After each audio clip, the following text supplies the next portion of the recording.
Adakah bonsai di sini yang bingung? Mengapa setiap kali periksa kehamilan, usia kehamilan dan taksiran kehamilannya selalu berlainan? Jadi, ikut yang mana ya? Dan mana yang benar untuk jadi pegangan?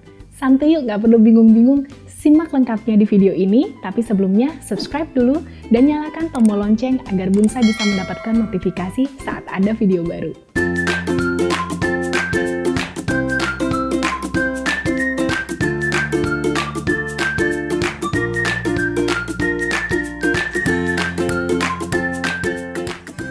Menentukan usia kehamilan sangat penting untuk menghindarkan bayi dilahirkan lebih cepat atau prematur dan juga lebih lambat atau postpartum. Nah, ada beberapa cara menghitung usia kehamilan dan menentukan taksiran persalinan. Yang pertama adalah menggunakan rumus yang dinamakan rumus Nagel. Rumus ini hanya membutuhkan data hari pertama haid terakhir atau HPHT. Cara menghitung usia kehamilan dengan rumus ini bisa dipakai oleh bonsai yang ingat tanggal HPHT-nya. Siklus menstruasinya wajib teratur dengan panjang 28 hari. Jadi jika tidak teratur atau bukan 28 hari, cara perhitungan ini jangan dijadikan acuan ya. Cara menggunakannya, HPHT kan terdiri dari tanggal, bulan, dan tahun.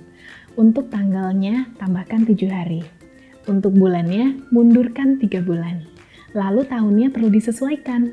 Jika menstruasi terakhir antara Januari, Februari, atau Maret, maka tahunnya tetap sama.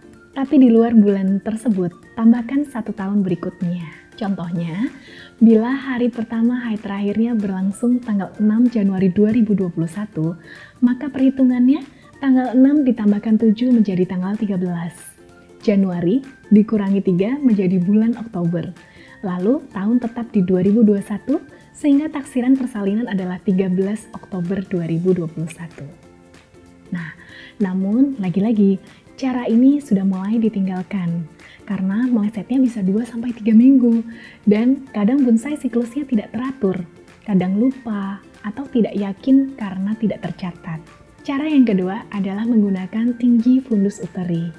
Caranya dengan meraba bagian teratas rahim yang disebut sebagai fundus. Nah, biasanya dapat dikenali mudah oleh bidan atau dokter karena lebih menonjol. Lalu selanjutnya akan ditentukan ketinggian dari fundus ini. Mengacu berapa jari dari simfisis, pusar, atau tulang sifoid. Nah, kemudian dokter atau bidan akan mengkonversikan dengan minggu kehamilannya. Tentu saja, metode ini akurasinya kurang optimal pada kondisi kehamilan kembar, bayinya cenderung kecil, cenderung besar, atau ketubannya terlalu banyak. Juga pada kondisi-kondisi kehamilan dengan penyulit lain. Biasanya, setelah penentuan tinggi fundus uteri ini, akan dilanjutkan pengukuran menggunakan meteran yang ditarik dari tulang kemaluan hingga bagian teratas rahim atau fundus tadi.